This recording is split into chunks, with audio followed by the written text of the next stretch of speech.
The ambiguous case. The ambiguous case, ambiguous means unclear, uncertain.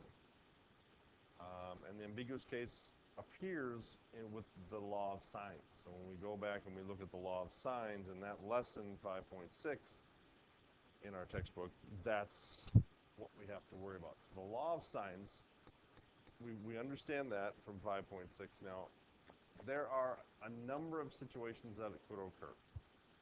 Given that we know two sides, A and B, and an angle A. Well, what we do know is that there are possible triangles that could occur. And in some cases, we're not sure what they are. So when we have the ambiguous case, so you could have it where it doesn't make a triangle at all. You could have it where it's a right triangle. You could have it where it's an obtuse or a long, one of the longer sides. But if it's a short side, there are two triangles that are formed. A is still the same in this triangle, so we could have two different triangles that are formed.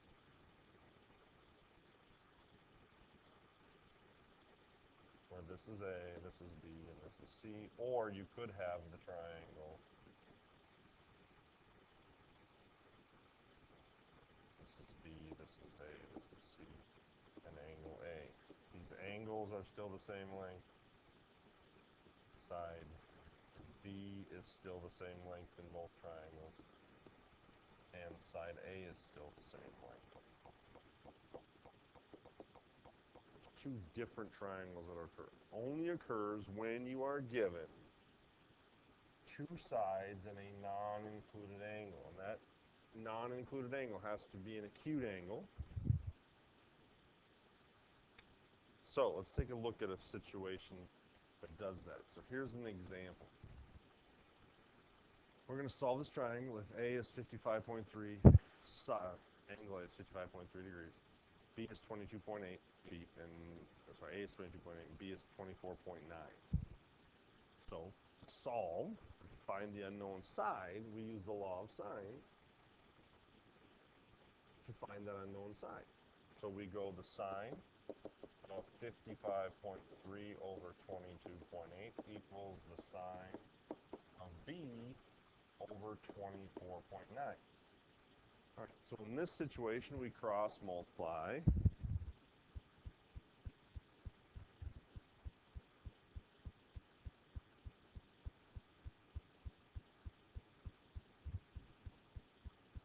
Divide by.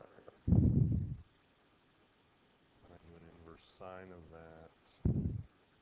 And I get 63, so B is 63.9 degrees. And we found that. But there's another angle that has the same sine value. If you remember, these are repetitive, and we talked about this a little bit yesterday. But if I have a 63-degree angle over here that has a 63-degree reference angle, isn't there one over here that has the same sine value? Right? And in fact, they are supplementary. So if I wanted to determine whether these were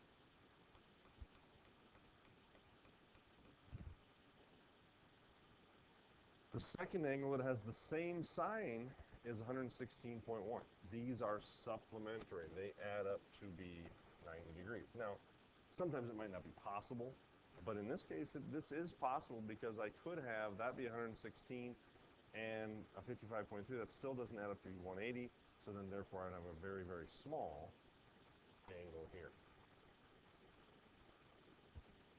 And when you have this situation, you need to find both triangles. Sometimes it doesn't work because sometimes the secondary triangle adds up and it forces it to be more than 180 degrees.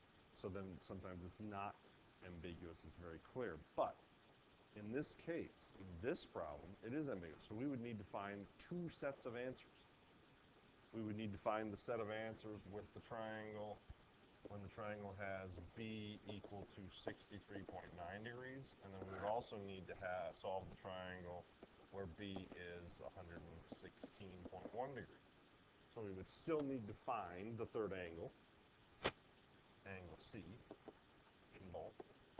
They give us A. And we still need to find the length of side C.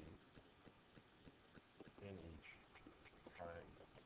So we still have work to do to finish, but at least at this point we can determine that there are two possible scenarios, two situations, two cases that this works.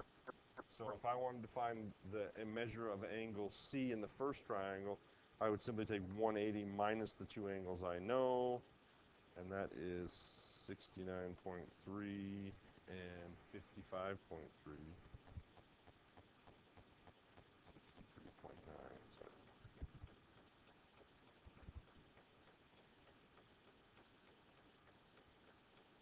So this other angle is 60.8 degrees. From there I can use law of sines to find the remaining side, and then on the other triangle it's 180 minus 116 minus 55.3 gives me an angle that's 8.6 degrees, so very small. And then again, like I said, use the law of sines to find the remaining side. So I'm going to take the sine of 60.8 over C equals the sine of 55.3 over 22.8. Find the side C. So it's going to be 22.8 times the sine of 60.8 divided by the sine of 55.3. 24.21 like there, and then in the other triangle I would take the sine of 116, nope, the sine of, sine of 8.6 over C equals the sine of 55.3 over 22.8.